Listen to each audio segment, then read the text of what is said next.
ભગવાન સોમનાથની આ પવિત્ર ભૂમિ,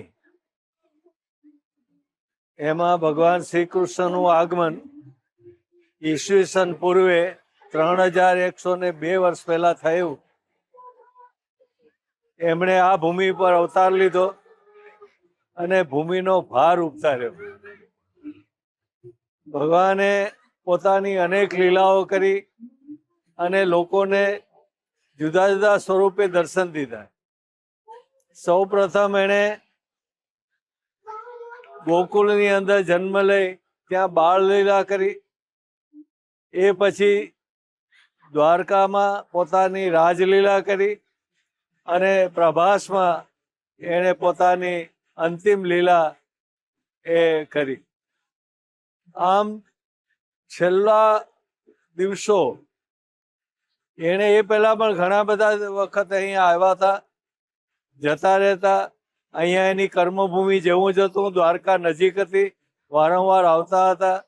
પણ એમણે આ ભૂમિને પોતાના ગોલોકધામ ગમન માટે પસંદ કર્યું. અહીંથી એ ગોલોકમાં ગયા. એટલે અહીંયા એ છેલ્લા પોતાના પાર્થિવ દેહ રૂપે રહ્યા અને પછી દિવ્ય સ્વરૂપે એ ગોલોકમાં ગયા. એટલે શ્રીમદ ભાગવત વગેરેમાં એની ઘણી ભૂરી પ્રશંસા થયેલી છે. લોકો એને યાદ કરે છે, ભગવાનના સ્વરૂપમાં પૂજે છે, ભજે છે. એટલે એક અવતારી પુરુષ તરીકે એમનું લોકોમાં અને ખાસ કરીને ભારતમાં અને એમ કહીએ કે ઉત્તર ભારતનો આખો પશ્ચિમ ભારતનો વિસ્તાર, એમાં એમની ઘણી મોટી મહત્તા છે. એમના ગામે ગામ મંદિરો છે, પૂજા થાય છે, લોકો એમનું ભજન કીર્તન કરે છે.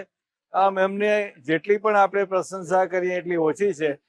એમણે જે શ્રીમદ ભગવદ્ ગીતા ભગવાને પોતે સ્વયં અર્જુનને મહાભારતના યુદ્ધના મેદાનમાં કહી, એ આપણો પવિત્ર ગ્રંથ છે. એ ધર્મગ્રંથ બની ગયો છે અને ઘરે ઘરે એમના પાઠ થાય છે. એમનું જે તત્વજ્ઞાન છે એ ઘણું જ ઊંડું છે. અને આપણી જે પ્રસ્થાન ત્રયી એટલે કે સનાતન હિન્દુ ધર્મના જે 3 મુખ્ય ગ્રંથો ગણાય છે, ઉપનિષદો, બ્રહ્મસૂત્ર અને શ્રીમદ ભગવદ્ ગીતા, એમ શ્રીમદ ભગવદ્ ગીતા એ સનાતન ધર્મના મૂળ 3 જે ગ્રંથો છે એમાંનો એક છે. એટલે એમનું તો ઘણું મહત્વ છે. આખો સનાતન ધર્મ જ એના ઉપર ટકેલો છે એમ કહીએ તો ચાલે. એમણે જે ઉપદેશ આપ્યો છે એ ઉપદેશ આજે પણ એટલો જ મહત્વનો છે, એટલો જ સમજની અંદર એનાથી વિશેષ કંઈ કહી ન શકાય એટલું બધું છે. અને જો જીવન ખરેખર જીવવું હોય તો શ્રીમદ ભગવદ્ ગીતામાં જે કહ્યું છે એ પ્રમાણે જ માણસે જીવવું જોઈએ.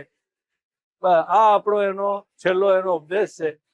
અહીંયા ભગવાન શ્રી કૃષ્ણે જે અંતિમ સ્થાન તરીકે પસંદ કર્યું અને એ વખતે એણે ઉદ્ધવજીને જે દસમ સ્કંદ ભાગવતનો એનો ઉપદેશ છેલ્લે આપ્યો.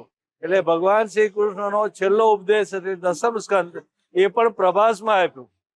આ એક પ્રભાસનું જબરજસ્ત ગૌરવ છે એમ કહીએ તો ચાલે. આપણે જે કંઈ કહીએ બધું ઓછું પડે. ભગવાન શ્રી કૃષ્ણને યાદ કરીએ એ જ અને ભક્તિપૂર્વક એ જ. જય સોમ.